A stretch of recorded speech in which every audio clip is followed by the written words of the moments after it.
nuevamente aquí en la Alianza Francesa. Les saluda Luis Paliza, director editorial de Reino de Almagro. El día de hoy nos encontramos aquí justamente para la presentación de la novela Lázaro de Ciudad Alegría. Esta novela, publicada por primera vez en 1973 en Buenos Aires. Esta es la primera edición, seguramente muchos de ustedes habrán visto esta edición, ¿no? 5 años después salió una segunda edición, es esta de acá, pero que estuvo solamente en el mercado argentino, no circuló por el Perú. Gracias al trabajo de investigación que se hizo, se pudo conseguir. Luego salió una edición en el año 79, esta edición de Barona, ¿no? Y la más difícil de conseguir fue esta, ¿no? La de Oveja Negra, la colombiana. Esas 4 ediciones que salieron en el año 80 fueron las que salieron la novela Lázaro, y desde el año 80 hasta el día de hoy, o sea, 45 años después, no se ha vuelto a publicar la obra, ¿no? ¿Por qué rescatar Lázaro en estos tiempos? ¿O por qué es importante volver a leer a Ciudad Alegría? Yo creo que el contexto en el que vivimos hoy en día, la situación política, social, se asemeja mucho a lo que hoy encontramos en la novela, ¿no? Para el día de hoy nos acompaña Alfredo Alegría, quien hizo el estudio preliminar de la obra, un estudio interesante que seguramente van a leer en el libro, y Jimena Veneros, ¿no? Que también nos va a dar luces sobre el texto, sobre la novela del día de hoy. Quería comentarles que este libro ha sido beneficiario del estímulo económico el año pasado, 2024, y que tiene, de alguna forma, buscaba conmemorar la obra de este narrador, de nuestro narrador liberteño, ¿no? Uno de los más grandes narradores, y que lamentablemente con el tiempo no se lo está leyendo como debiera ser leído, ¿no? Justo comentaba con Jimena, pero hace unos días, ¿hace cuánto que no hay una nueva edición de su trilogía novelística, ¿no? De La Serpiente de Oro, Los Perros Hambrientos y Algunas Noches de Ajeno, ¿no? O sea, hace tiempo no hay una nueva edición. Bueno, Lázaro es un intento nuevamente de querer poner en la plataforma la importancia de nuestro narrador, ¿no? Y quizás una de las cosas interesantes o importantes es que está ambientado en nuestra ciudad, ¿no? La ciudad de Trujillo, que en la novela tiene el nombre de Almagro. Justamente por eso la editorial se llama Reino de Almagro. Cogimos esa suerte de licencia. Y bueno, voy a dar paso a Alfredo para que nos dé luces sobre la obra de Lázaro. Gracias. Hablar de Ciudad Alegría es siempre interesante y bastante complejo. Ahora, en un mundo como el que vivimos hoy, sí realmente se viven cosas que resultan procesos como los que Ciro pudo haber escrito. Ya no son los gamonales, ya no son las masacres que mandaban hacer los gamonales, no. Y tampoco son las masacres del ejército al pueblo, como dice la canción Flor de Retama. Ahora las masacres son de los trabajadores ilegales contra los trabajadores formales, pueblo contra pueblo. Y supuestamente son sindicalistas o quieren.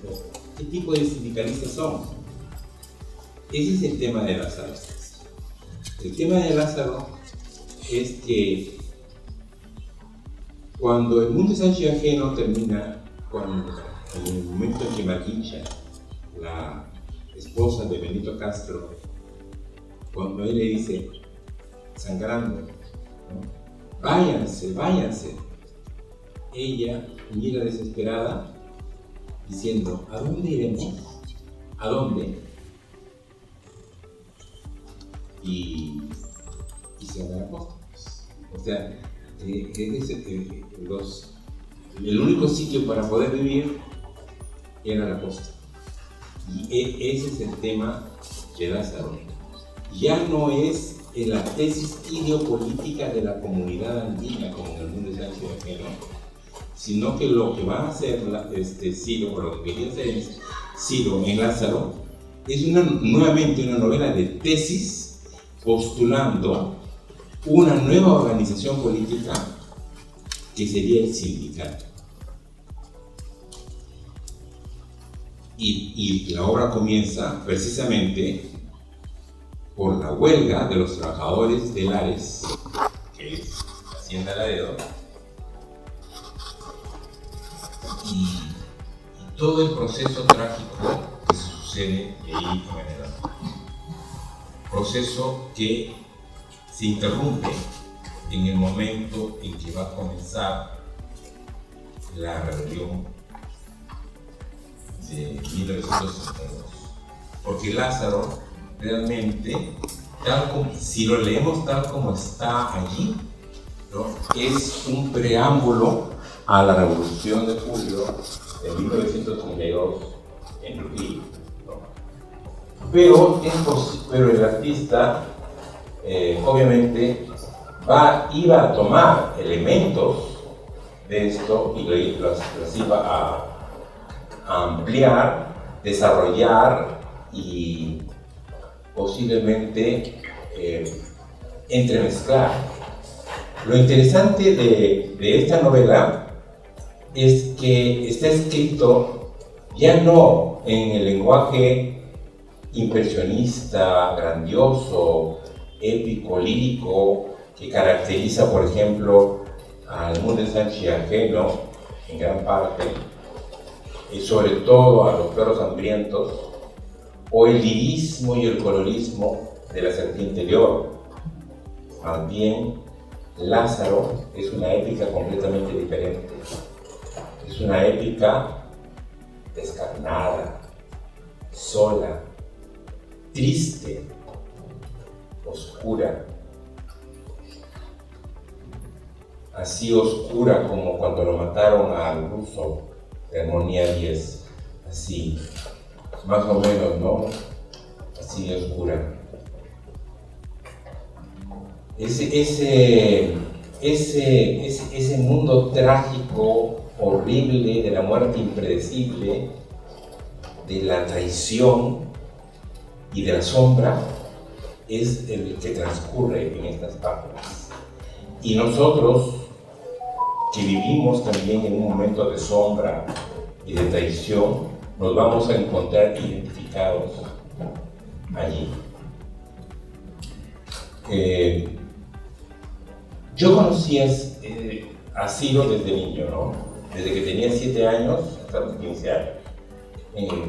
Viajaba a Lima, ¿no? Y estaba en su casa. Yo vivía al frente de su casa, así que podía entrar a su casa normalmente, ¿no? Como Ciro, hermano de mi papá, ¿no? Y Ciro me quería mucho, pues, ¿no?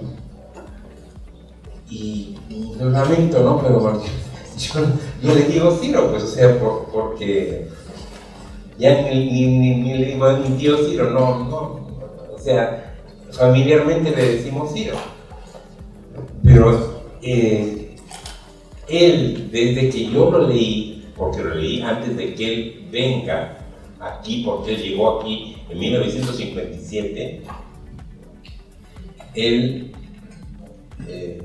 yo me di cuenta de que las historias que leía, por lo menos me las habían contado. En la de La serpiente de oro, ¿no? Algunas.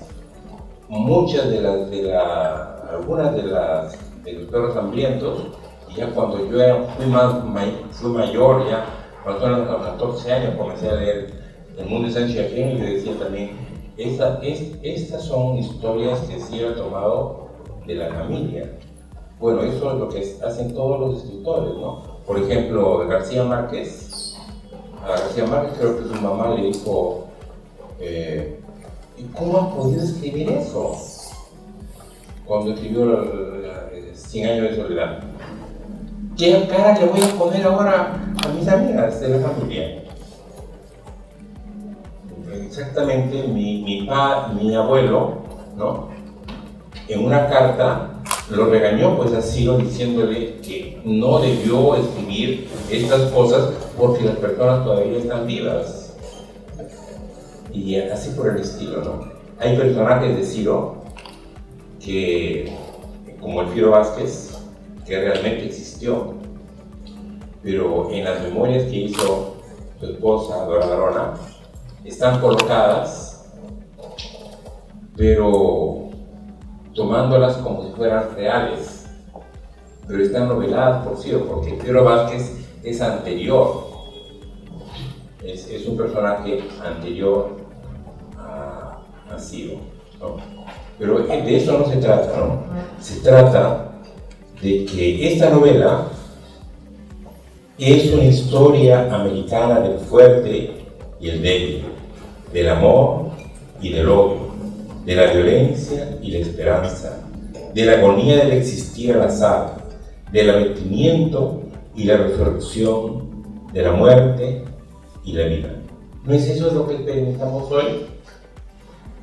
Ahora estamos en la violencia y la esperanza de la agonía del existir al azar. El hombre peruano vive ante la muerte impredecible, pero sigue adelante. Ese es el tema de Ciro. Ciro tuvo siempre un optimismo indestructible. En realidad, si Ciro murió a los 57 años, en realidad vivió de prestado, porque siempre estuvo paulatinamente muriendo. Ya torturado aquí en Trujillo, lo torturaron en la penitenciaría física y psicológicamente, se quedó con un pulmón, vivía con un cuarto de estómago, y así por el estilo, ¿no? Y tuvo siempre hijos. Así que todo puede pasar en este mundo, ¿no? Lázaro fue escrita por Ciro con la intención de completar su fresco del Perú, de la vida y el paisaje peruano. Le imaginó una extensa novela sobre la revolución latinoamericana, que se dividiría, según Henry Bonneville, en tres partes. La primera sería lucha y agonía, que sería esta de acá, ¿no? Mejor dicho, la primera sería dolor y esperanza, la segunda lucha y agonía, y la tercera muerte y resurrección. Él prácticamente terminó la primera parte, pero las otras dos las dejó en stand-by. ¿Cómo hubiese sido? La crítica ha sido parca en relación con la novela, como ha señalado Luis, ¿no? Pero hay una serie de críticos trascendentes, como Goran Toshilovac, como Tomás Escajadillo, como Carlos Eduardo Zabaleta, me parece, ¿no? Ricardo Silva Cristeban, Tito Cáceres Cuadros y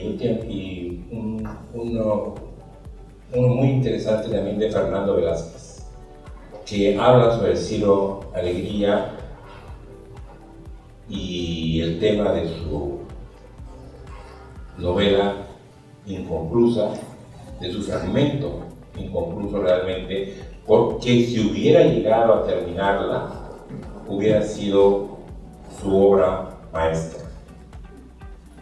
Esta obra está trabajada de forma cinematográfica, más o menos, con flashbacks, con racontos, por ejemplo, el capítulo 3 trata sobre el personaje, el sargento Rivero Chamorro. De ese capítulo, el primero Chamorro aparece de nuevo en un proceso más amplio, en el capítulo 10. Pero también en el capítulo 7 se habla de él cuando se leen expedientes policiales. Por ejemplo, nunca he visto una novela en que se lean expedientes policiales. Y esa parte, el capítulo 6 de la novela Lázaro, parece una obra de teatro, por último una comedia, porque el sargento Rivero Chamorro, que está en parte de los obreros, es acusado por el soplón Otilio Gutiérrez. Y todo el texto pues, es sumamente impactante. Él le decía a Henry Bonneville: tengo un personaje que es el sargento Rivero Chamorro, que ofrece mucho. Y realmente en él plantea el espíritu del peruano criollo, el peruano que la sufre, pero que la sufre con una sonrisa. Él es el Rivero Chamorro. ¿De quién tomó ese personaje? Hay un personaje similar en el mundo de Sánchez Ajeno que se llama el loco peronista. Y entre otras obras, entre otros momentos, en Lázaro presenta también la diferencia entre la policía y también los seres humanos que la rodean. Es muy distinta la policía de sus 3 novelas anteriores a la policía de Lázaro. Por ejemplo, el sargento Pareja es una buena persona. El cabo Reyes no es malo, pero es policía, pues ¿qué vamos a hacer, no? El malvado es el teniente Casanueva, que en realidad se llamaba Villanueva. Sucede Lázaro en Almagro, que es Trujillo, en Lares, que es Laredo. Ciro habla de Chivilcoy, Canabio, Nápoles, Juncal, Haipán, ya se imaginarán de qué haciendas y qué pueblos se está hablando. Sausal, Chiquitoy, Cantario, etc., ¿no? Es la primera vez también en que Ciro Alegría presenta la casa de los dominadores, pero es también la primera vez que presenta a una mujer que no es como las mujeres que ha tratado anteriormente, que son mujeres sensuales pero sumisas. En este caso presenta a Rosa del Carmen Barbosa, que es de la clase alta, y la presenta con tanto prolijidad que da la sensación de que va a ser un personaje que va a ser desarrollado con mucho sentido, ¿no? Lo más importante de Lázaro, como decía, ¿no?, es el sentido épico. Pero ¿dónde está dónde podemos encontrar el impresionismo, la épica, la lírica, el color y todo lo demás? No hay nada de eso. Entonces uno siente, ¿y dónde está Ciro Alegría? Mire qué pasó. Ese es el problema, y por eso le era tan difícil a Ciro, o creo que le ha sido tan difícil a Ciro, escribir esta novela, haciéndola de manera tan descarnada, tan cruda y sombría, ¿no? Por ejemplo, en la parte en que el policía sale y camina por las calles de Lázaro, ¿no? Es un agregado para la policía que se llama Z. Rendueles, ¿no? Pero que en la novela le dicen Z. Y mientras camina, me da la sensación que fuera el comienzo del plebeyo de Felipe V, ¿no? La noche cubre ya con su negro crespón, ¿no? Prácticamente eso es lo que uno siente ahí, que en Lázaro, que sucede en dos días, 3 días y 2 noches,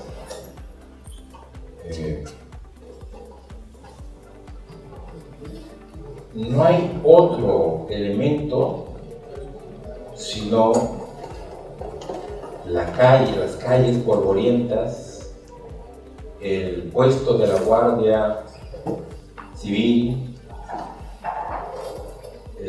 las casas de los obreros, la casa de Remigio, la casa de Otilio, y la sombra.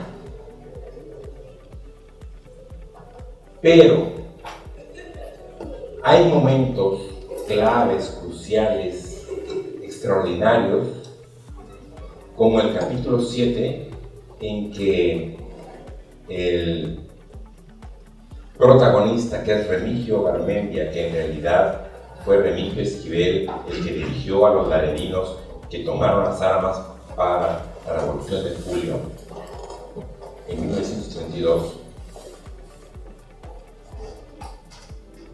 Este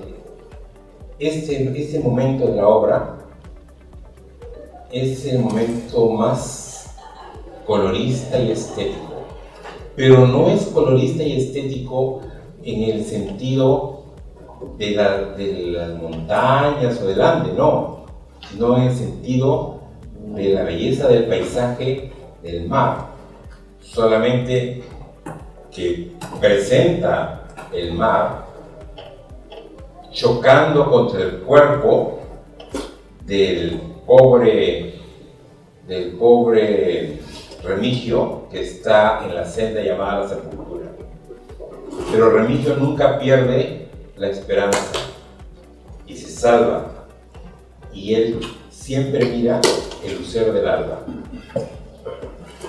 Eso es lo característico de Ciro, el optimismo indestructible. Uno de los elementos que Ciro siempre estuvo fue eso, o sea, la estrella. Eso comienza, por ejemplo, con el Carnet de la Celda, y en su prosa para la eternidad también presenta a un hombre destrozado, pero que se encuentra finalmente con un árbol seco mirando la estrella. Así estamos en el Perú. Pero en el Perú el hombre persiste.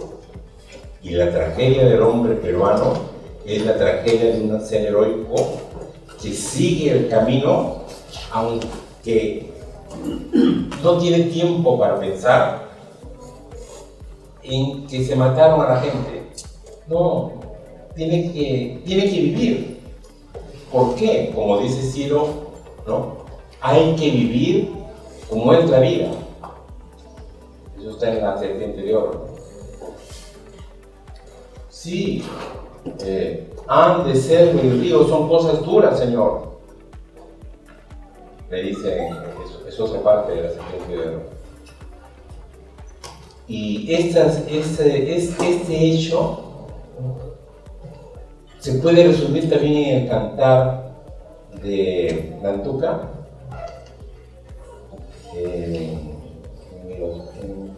me parece que está en Los Hambrientos, que dice: soy pajita de la jarca, que todo el mundo me quema, pero tengo la esperanza de retoñar cuando llueva. Ese es el hombre peruano, ¿no? Siempre lo queman, siempre lo destruyen, siempre lo matan, siempre le mienten, como ahora, porque lo sufrimos. Pero el hombre persiste, sigue, continúa, se adelanta, porque piensa que en algún momento ese sufrimiento se va a traducir en esperanza. De eso trata este libro. Y libro en el que Ciro nuevamente ha hecho a sus personajes arquetípicos como resúmenes de elementos de humanidad.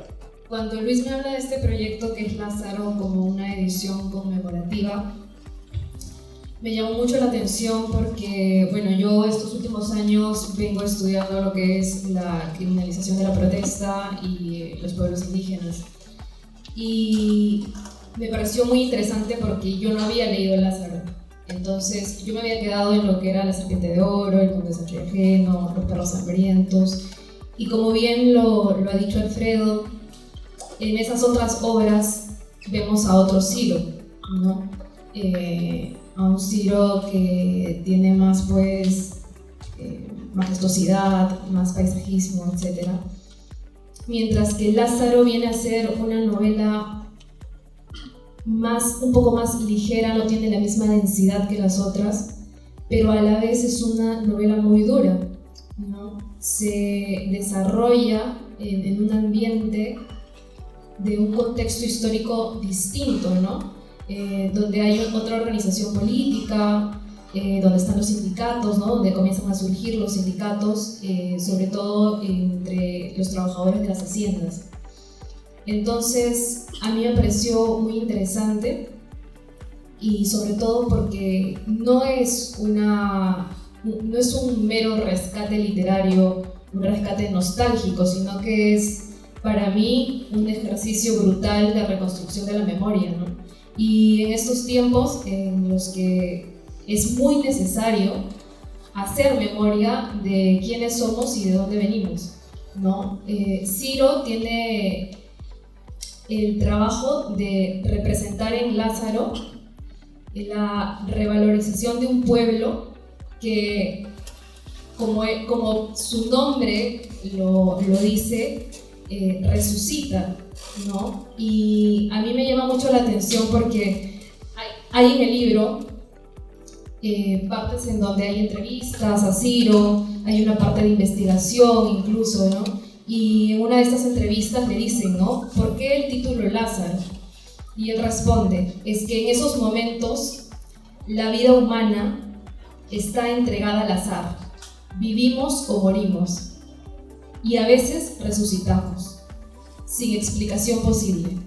En esta novela aparecen esos casos de hombres que mueren todo el tiempo y de otros que el pueblo cree que todavía viven a pesar de haber muerto. Y esto es lo que pasa día a día en el Perú, porque Lázaro nosotros lo vemos como una novela que se escribió en el 53 en Cuba, porque comienza a escribirse en el 53, se publica recién en el 73, pero es una realidad que tenemos aquí nada más. O sea, aquí en Laredo, aquí en Cartavio, seguimos teniendo muchos problemas con las empresas azucareras y con el impacto socioambiental que tienen. Y en esta novela también podemos ver un aspecto político-social con lo que es en ese tiempo, ¿no? También el derecho penal se representa como una herramienta de control social, ¿no? Podemos ver, como lo ha dicho Alfredo, todas las conductas que tienen los policías, los sargentos, con respecto a los sindicalistas o a los trabajadores del pueblo, ¿no? Y por ratos tiene algunos matices de una novela como detectivesca, ¿no? Y lo más brutal de todo es que, como está inconclusa, esta es una novela que tiene 3 partes, ¿verdad? Y esta es solamente una parte de la primera parte. Entonces, y termina, o sea, no termina porque está inconclusa, pero los últimos párrafos son demasiado exasperantes porque tú te esperas que en ese momento va a comenzar algo que podemos llamar la revolución del 32 o la revolución de un pueblo de América, como lo dice Ciro, y te quedas con esas ansias de poder ver, sentir e imaginarte todo lo que va a pasar en ese momento. Entonces, esa angustia, porque toda la novela tú la lees y estás esperando ese momento no llega. Y yo creo que esa es la esencia de la novela. Porque si no llega es porque aún pasa, aún está pasando, ¿no? Y lo podemos ver en estos días incluso, ¿no? Con lo que pasa en el país. Otro aspecto que quería tocar además es el rol de la mujer en la novela. Tenemos a muchos personajes mujeres y estos personajes mujeres tienen el rol de ser también resistencia, de ser contingencia. ¿Por qué? Porque tienen un rol no solamente de logística, de hacer las tareas de cuidado, ¿no? Para que todos los trabajadores los que estaban metidos en el sindicato puedan tener el tiempo de poder organizarse y de poder luchar por sus derechos, ¿no?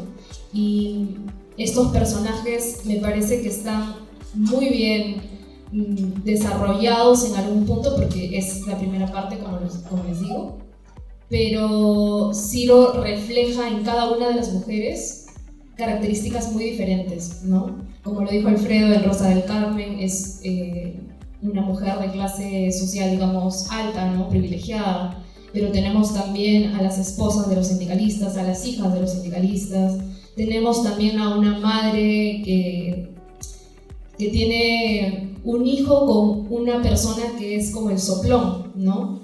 Y ella sabe que esa persona va a ser el traidor, que finalmente va a coludir con la policía, con la Guardia Civil, y se enfrenta a él en un momento, ¿no? Y para mí eso es una de las mejores partes del libro, porque vemos a una mujer que no solamente está en el libro porque la mueve una narrativa de deseo, de sumisión o de amor, sino a una mujer valiente que enfrenta a este hombre en esos años, ¿no?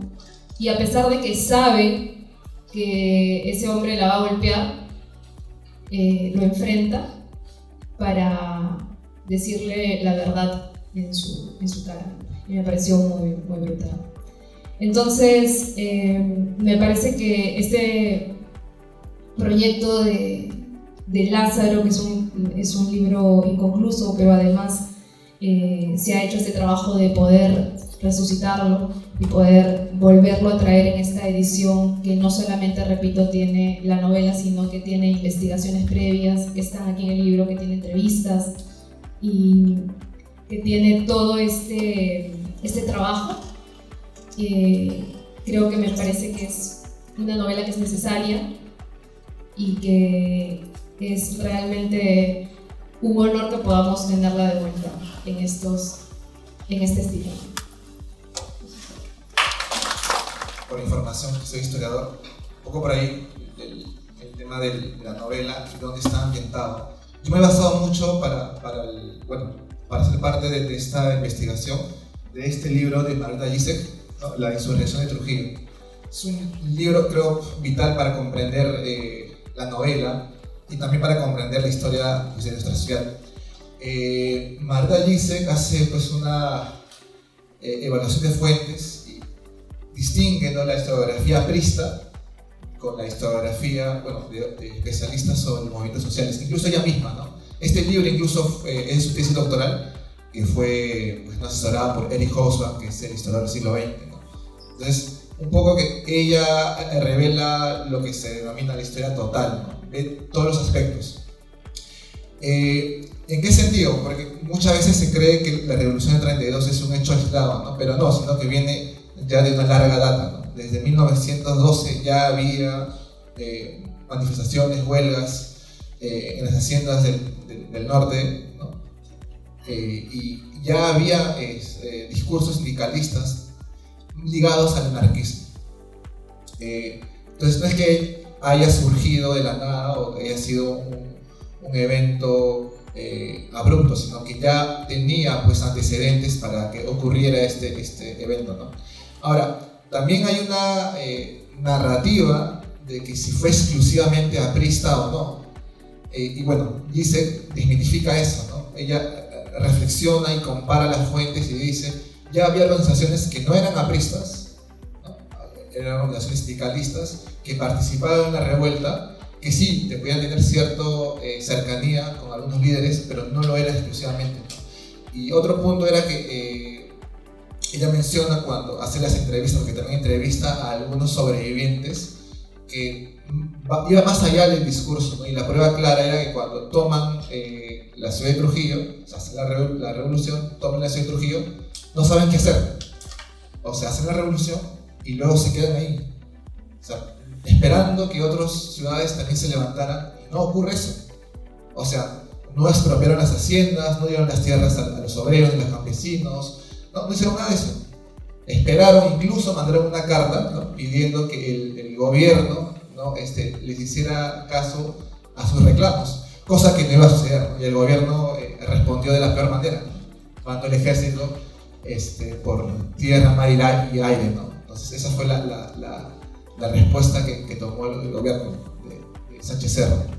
Ahora bien, ¿por qué se levanta las masas, como dice, ¿no? Marta dice, el pueblo? ¿Por qué se levanta? Hay una situación social que ella menciona, citando a Armas, y dice: las relaciones laborales eran fundamentalmente similares en las empresas de propiedad extranjera y peruanas. Ambas pagaban salarios en parte en dinero y en parte en fichas con que comprar comida en la tienda de la compañía, o sea, de la misma hacienda. Dejando de lado el pago, el enfoque general de las relaciones laborales era paternalista. Armas explicó esto históricamente. Grandes o pequeñas, las haciendas azucareras peruanas se habían desarrollado todas a partir de la hacienda casi feudal de la época colonial, cuando era bien sabido que los españoles ocasionalmente podían liberar benévolamente a los indios de las obligaciones tributarias, o al menos aceptar su tributo en granos, textiles o trabajo o monedas. Entonces todavía se vivía pues una situación feudal en las haciendas, a pesar de que se está ya viviendo el periodo de la República, y eso continuó muchos años más después de la Revolución del 32, ¿no? Justo no me acuerdo el nombre del sociólogo que había dado una conferencia justamente de movimientos sociales, que iba justamente del 32 hasta Velasco Alvarado, y le preguntaron: ¿fue importante el cambio que hizo Velasco Alvarado o no lo fue? Y él dijo una respuesta que me pareció interesante. Dijo: antes de Velasco, tú le podías decir a alguien, y disculpen la palabra, cholo de mierda o indio de mierda, y no pasaba nada. Hoy también, pero hoy hay un reclamo o una denuncia, ¿no? O sea, Velasco Márquez antes y después. Esto no es una justificación, solo estoy dando una opinión que mencionó el sociólogo, no recuerdo su apellido. Pero lo que se vivió en los años 30 en las haciendas, pues era de explotación. Esto da razón a preguntarnos por qué muchos de los revolucionarios fueron violentos con los policías o militares que estaban encarcelados. ¿Por qué fueron tan violentos en la masacre de las prisiones? Hay una parte que menciona Marta Gisek, donde explica ciertos eventos, ¿no?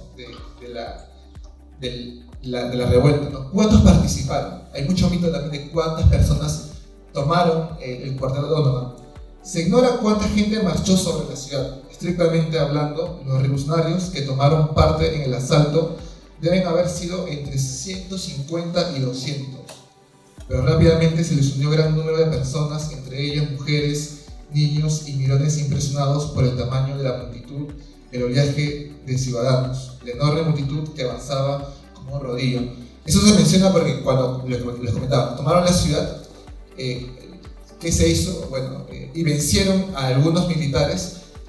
Los testimonios que menciona Marta Gisek en las entrevistas era que, bueno, pues tomaron la ciudad y empezaron a festejar, se emborrachaban, bailaban, creyeron que ya estaba, ¿no? Y no era así. O sea, eso demostraba que no había esta formación política como se creía, ¿no? Entonces, cuando llega el ejército, ¿qué hacen los rebeldes? Se escapan para la sierra, y solo un sector pequeño queda aquí en Trujillo, ¿no? Los que fueron realmente los mártires, que se quedaron hasta último, ¿no? Que eran un promedio de 50 a 60 personas, o 60 rebeldes. Entre ellos, Alfredo Tello, ¿no? Que era un profesor de colegio que tenía 24 años y lideraba la revolución, ¿no? A los 24 años yo estaba jugando en mi computadora. O sea, es una diferencia que uno ve y dice, wow. Entonces, de alguna u otra manera, se empieza a conocer un poco lo que se vivió en esos años de la revolución. Quiero también mencionar un personaje que mencionó Alfredo, que era Remigio Esquivel, que bueno, en la novela es Remigio Garmendia, ¿no? ¿Qué pasó con él? Era un personaje que atrae en la novela, por lo menos atrae demasiado, porque cuenta su vida en Lima, en la carceleta, lo que sufrió su papá, Calixto, ¿no? En el libro Oro de Caballeros hay un cuento que se llama Calixto Garmendia, que fue sacado justamente de la novela Lázaro, y menciona un poco todo el desarrollo que tuvo este personaje.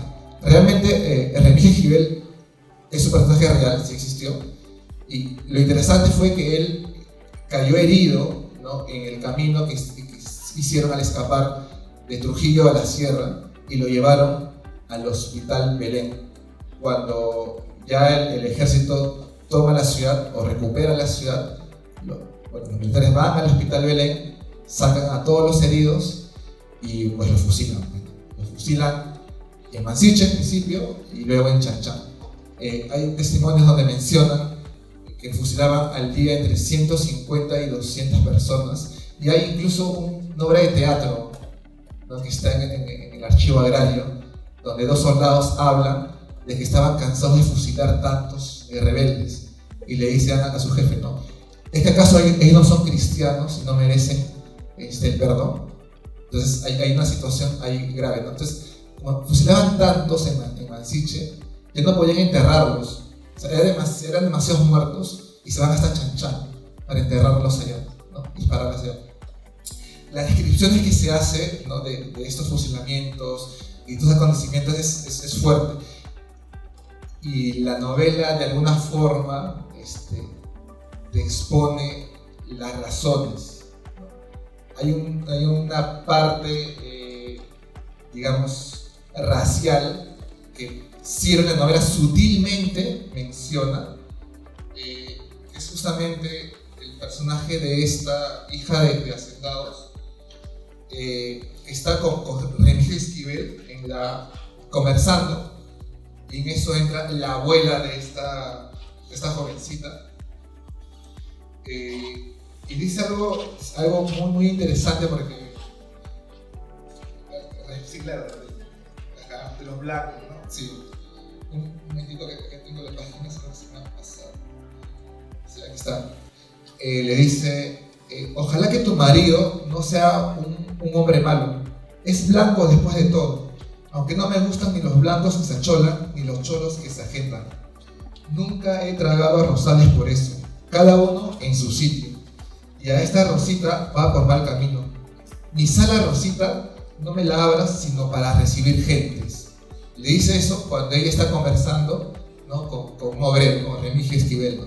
Entonces, esta situación, Marta dice en un ensayo breve que se llama Lázaro y la Revolución de Trujillo, reflexiona, ¿no? ¿Qué elementos se encuentran en la novela que son realmente históricos y que se aparecen, ¿no? Tanto en la sociedad como en la política, ¿no? Bueno, la revolución fracasó definitivamente, no tuvo la pegada que creyeron los líderes, y luego está el discurso que viene, ¿no? La narrativa por parte de los que lucharon en Trujillo, ¿no? Bueno, estuvieron de luto, las señoras damas que mandaron una carta pidiendo que por favor paren los asesinatos, y en Lima tenían otra versión, ¿no? En Lima, los soldados que habían muerto vuelven como héroes a Lima, ¿no? Los recibían como héroes. Entonces, eran dos versiones de un acontecimiento, ¿no? Eso es justamente la historia nos demuestra, ¿no? No hay un solo relato, ¿no? No hay una sola interpretación. Hay varias y que uno tiene que saber contrastar. Margareta menciona que si en algo fue aprista la revolución, fue en su error de no entender lo que ya había pasado en otras revueltas. sea, no comprendieron lo que había pasado en el año 31, lo que había pasado en Maiján y lo que había pasado en Chocó. Entonces, esos errores se volvieron a repetir en Trujillo. Hay una situación en la novela que llama mucho la atención, y es justamente cuando se menciona el sindicalismo, ¿no? Que era, estaba muy fuerte, y que Alfredo había mencionado, ¿no? Que era un sindicalismo idealista, ¿no? Que obviamente no es lo mismo que hoy en día, es totalmente opuesto. Entonces, ese elemento del sindicalismo es clave para entender en qué situación estaban los obreros y los campesinos desde esos años. ¿Qué nos queda de aquellos que fueron fusilados en el año 32? Margareta dice que tiene una carta, o descubre una carta que le pide a una mujer que había sobrevivido, y le entrega la carta de su esposo, una carta muy dura, porque él le cuenta lo que estaba pasando en Chanchán. Dice: 27 de agosto, Carmen, ayer vino el capitán Ortega y me dijo que yo estaba acusado de manejar ametralladora. Yo le he dicho que no hablo más porque enseguida se fue. Ayer me llevaron a Chanchán a hacer unos trabajos. Si el señor que le hice ese día, ese trabajito, te quiere pagar, recibe lo que puedas. La coja maldita dicen que ella que me ha acusado, pero no digas nada todavía hasta que me tomen declaración. Cuida a tus hijitos, Dios está conmigo. No llores, no te acabes la vida. Vive por esas criaturas. Si puedes, ven, mándame algo de comida, pero no sacrifiques que yo puedo pasarla como sea. Luego, línea más abajo, siguiendo la carta: Carmen, acabo de hacer mi primera declaración. He dicho la verdad. Estuve hasta las 2 de la tarde parado en el cañón y después he estado en la casa de Colina hasta que salí para enterrar a Chumacero Roberto. Tráeme papel y lápiz. Y ahí acaba la carta. Días después, este personaje fallece fusilado, ¿no? Entonces, es un poco de lo que pasaba en aquellos que fueron fusilados en el 32, ¿no? Este trabajo que hacen, Margareta dice que siempre recomiendo este libro, que es genial. Un poco retrata, la historia total, pero también justamente aquellos, la voz misma de quienes han sufrido esa represión, ¿no? Y Margareta dice, Lázaro tiene ese sentir, o sea, Lázaro tiene esa subjetividad, ese sentir de cómo la gente sintió esos momentos de revuelta, sintió esos momentos, ¿no?, de rebelión, o antes de la rebelión. Y como dijo Jimena, ¿no?, estás siempre al hilo de lo que va a pasar. ¿Qué va a pasar aquí hacia adelante, ¿no? Lamentablemente, la novela no se concluyó, ¿no? Es inacabada, pero te deja pues ese gusto de saber, oye, esto ha pasado en mi ciudad, en nuestra ciudad, ¿qué más sigue, no? Hay un vacío de la revolución, y luego tenemos otra novela, que es El idioma de Kraus, donde Ciro Alegría ya está en la cárcel, ¿no? Parte de la investigación que hicimos para el libro fue ir al archivo y buscar información de quienes habían sido arrestados o conducidos a la penitenciaria de Lima, y encontramos el oficio donde está Néstor Alegría, que es el tío, y Ciro Alegría ingresando a la penitenciaria de Lima, ¿no? Y al año siguiente el oficio cuando sale, pero unos días antes de salir hay un testimonio de Ciro Alegría en la cárcel. Cuando vas a revisar la carpeta, el testimonio ha desaparecido, tanto de Néstor, de su tío, como de Ciro Alegría, pero queda el de un amigo de Ciro Alegría con una foto suya, y cuenta ciertos pormenores de lo que se vivió en la cárcel, y también en parte de por qué lo detuvieron, ¿no? Participó en la revolución del 32. Este es un episodio, creo yo, clave un poco para comprender las circunstancias de la novela y qué contexto está la novela. Hay mucho parecido con la realidad. Yo creo que sí, bastante, desde la represión, la censura y todo ello, ¿no? Quisimos que este libro de alguna forma comprendiera todo eso a partir del prólogo que hizo Henry Bonneville, del estudio preliminar que hizo Alfredo, y la entrevista en la revista cubana, que van a encontrar ahí, también fragmentos de las cartas que tiene con Henry Bonneville, donde él le dice, por si acaso, esta va a ser mi novela más importante, incluso mayor que El nudo hecho y ajeno, ¿no? Le dice, tengo más o menos 600 páginas por escribir o escritas, no las llevo a terminar definitivamente, y dijo, esta novela, a diferencia de las otras, no va a tener la presión de terminarla apurado por el tema del premio, esta va a ser más libre, ¿no? Y se ve, yo por lo menos veo, cuando leo las novelas, las comparo con las primeras, no sé si la palabra es una evolución, un desarrollo narrativo de Ciro Alegría, totalmente diferente, pero no opuesta a las primeras 3 novelas. Bueno, en relación con la novela, si está inconclusa, podríamos decir que es una manera de decir que tenemos que completar nuestro propio destino. Estamos en ese camino, lo estamos recorriendo, porque ¿cómo termina la novela? La novela termina cuando Anselmo se despide de la hija de Remigio y entra con armas a la casa de Remigio, y luego entra Chamorro y dice, la vida es una felicidad, no me digan, porque esa era su palabrita, ¿no? Ahí termina, esa es la última parte, la vida es una felicidad, no me digan. Entonces, esa es realmente absolutamente trágico, porque con esas palabras debería comenzar el momento de la sangre, de la muerte. Y eso es lo que es el hombre peruano. El hombre peruano continúa.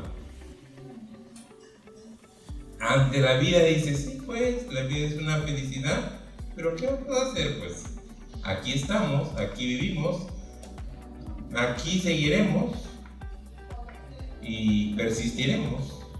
No tenemos tiempo de ponernos a llorar. Aquí estamos. Ese es el mensaje de Ciro. Nunca jamás la desesperanza. ¿Qué hizo Ciro cuando hizo la penitenciaría? No escribió el sexto como Arguedas. Él escribió un libro de poemas de amor que se llamó Negra, porque así le decían a Rosalía Mezquita, que para variar era su prima, ¿no? Y que sus hijos no han querido publicar, ¿no? Y la tragedia en Arguedas es muy diferente a la tragedia en Ciro, ¿no? González Vigil, por ejemplo, señala que Ciro pertenece a un neoindigenismo, como también los ríos profundos de Arguedas. Y el crítico chileno Fernando Alegría señala que Ciro escribió sus novelas creando en sus personajes una imagen de la humanidad. Eso lo sentí siempre yo cuando lo leí, que yo no estaba leyendo a personas del Perú, yo estaba leyendo al hombre que sufría, que estaba oprimido, pero que siempre tiene la voluntad de persistir y de vencer sobre el abatimiento. Eso es el mensaje de Lázaro y es de su trascendencia.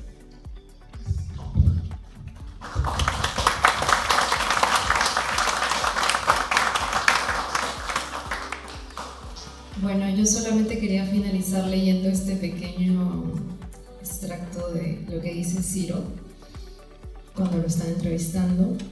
Dice: solo debo decir que en mí las letras han sido una vivencia muy antigua recogida del pueblo y que han representado siempre un acto de homenaje, de adhesión y también de protesta. Ha habido en el fondo de mi ánimo de escritor, como creo que lo hay en el fondo de todos los escritores peruanos que pertenecemos a estas generaciones que han tenido una imagen más bien triste de la patria, el deseo de hacerla mejor y la necesidad de mostrar la injusticia y el mal. Ha sido un acto de adhesión al pueblo y de protesta contra la injusticia, y de idealismo en espera de que vengan tiempos mejores.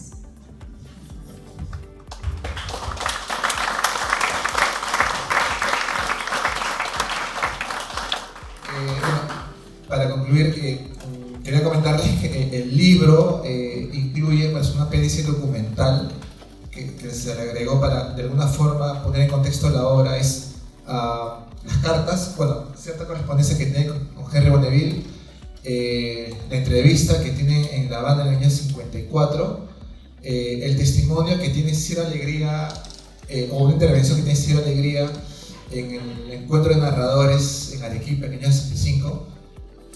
Y ese encuentro está en un librito que se puede descargar del Ministerio de Cultura, que es una, bueno, para los que están interesados en literatura, es una clase maestra, ¿no?, de cómo discutir literatura, o cómo se discutió literatura en esos años. Y también le agregamos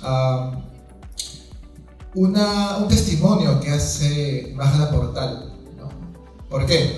Cuando falleció Alegría, Luis Alberto Sánchez menciona en el diario Correo, dice, ha fallecido Ciro Alegría, pero él literariamente ya había fallecido hace 25 años, ¿no? Y Magda Portal le responde en ese testimonio, le dice como que este escritor de chismes, algo así, que pues, realmente era así, se equivocaba muchas veces, y empieza a decir, ¿no?, que Ciro Alegría, que el que no haya publicado no significa que no haya escrito, ¿no? Y menciona justamente la novela Lázaro y otras obras que había dejado inconclusas. De alguna forma esta es una respuesta para comentarles que Ciro Alegría seguirá escribiendo hasta mucho después. Hay muchos artículos que están desperdigados en varias partes del mundo. Hay cartas que yo hace poco me he enterado que están en Argentina y en Alemania, ¿no?, en el archivo, y que sería bacán poder recuperarlas y volverlas a publicar o publicarlas para conocer un poco más de lo que se pensaba él en esa época, o de sus novelas, de la sociedad. Cuando uno revisa las cartas que tiene Luis Alberto Sánchez y Aya La Torre, ahí hacen una parodia de Ciro Alegría, ¿no? Hablan mal de él. Yo le reviso esas cartas y lo mencionan de forma despectiva, justamente porque rompen el habla. Pero de alguna forma demuestra algo, ¿no? No es gratis, hay una razón de por qué es eso. Bueno, dicho esto, pasamos a ustedes para que si tengan alguna pregunta o duda que quieran hacer, por favor. Esta hora le toca a ustedes, el público. Gracias.